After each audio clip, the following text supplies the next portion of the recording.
Social media is an expansive and interesting corner of the internet. It can be used like any kind of tool. It can be used effectively to help you connect with other people and to learn something new, or it can be used ineffectively and you waste time wondering where the day went and it just leaves you frustrated. With social media, I think there are some inherent pros and cons to it. And some people have been born into social media and they have never tried removing it from their life or deactivating their account, so they don't really know what it's like to live without it. And sometimes that can make you unaware of the benefits of social media, but also the negatives. So it's these pros and cons that I'm going to try to explore today. The first step is defining social media. And I think there are two key consistent themes that run with different definitions of social media.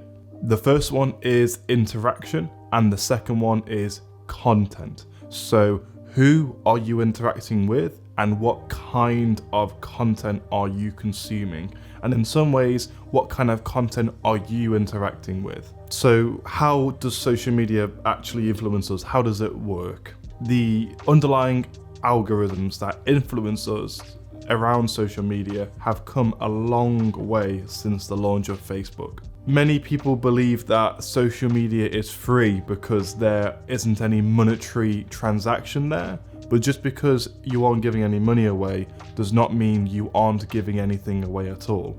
The two resources you are giving away when using social media is attention and information. And these are a lot more valuable than people realize. On the Joe Rogan podcast, there was an episode that featured someone called Tristan Harris, who used to work at Google.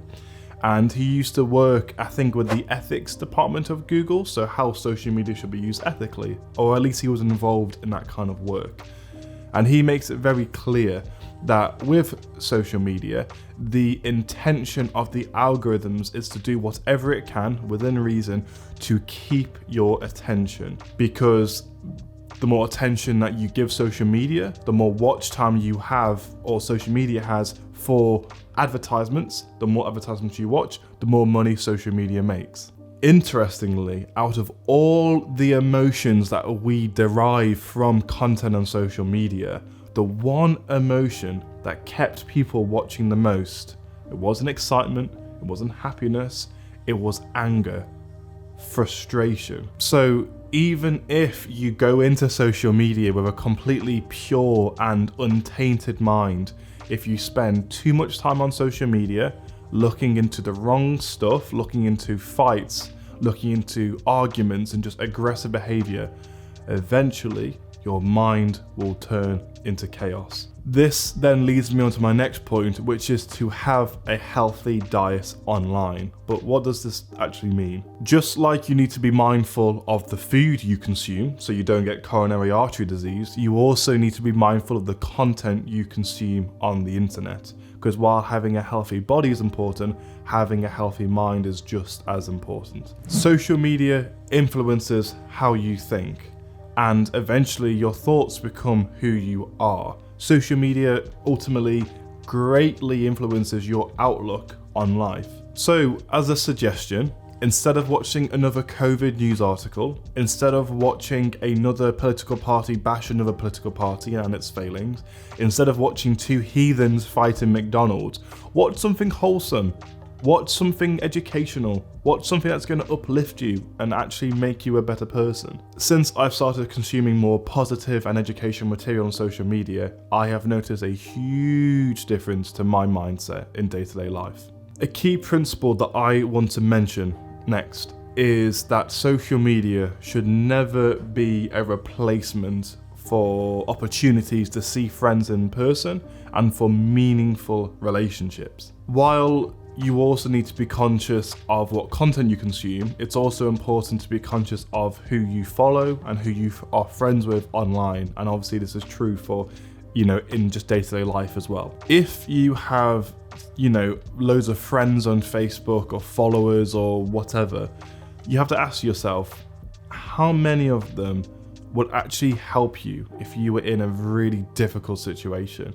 How many of them would make the effort to drive and see you because they enjoy your company and because they care about you? Not only do I prioritize actually seeing someone over calling or prioritize calling over messaging, I prioritize the people I follow on social media, the people I look up to, and just even people who I know. So if I haven't met someone or spoken to someone in 8 or 9 years, I don't care about the cat videos they upload because I've never spoken to them. I don't know who they are anymore. If we are not immortal and we have a finite amount of energy and time on this earth, surely it makes sense to spend it with people that care about us, not people that just give us likes and give us a fire emoji. With all that being said though, the solution seems easy. Okay, so have more positive or even educational content, follow people who will have a positive influence on me, etc. But it's easier said than done, because while, as I've said, the algorithm is leaning more towards content that will outrage you because, again, it keeps you on the platform. At the same time, social media has been engineered to be as addictive as possible, to light up the certain parts of our brain that will keep us clicking. Every single sound, every single thing we see, every single button we interact with has been purposefully placed in such a way so that it is addictive and keeps us on those apps. So therefore, you need to be extremely mindful of how you use social media. And if you are mindful and selective of who you follow and what content you consume, eventually your newsfeed will change. The content you consume will change. Your thoughts will change, and logically, eventually, hopefully, you will change. And just as a caveat, I'm not trying to say that people need to change because they are flawed, everyone's flawed, but do you get what I'm trying to say?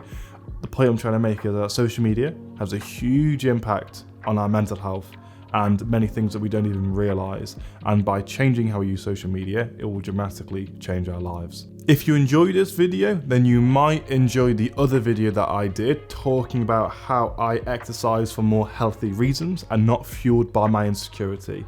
Thank you for watching, and I'll see you there. Adios, amigos.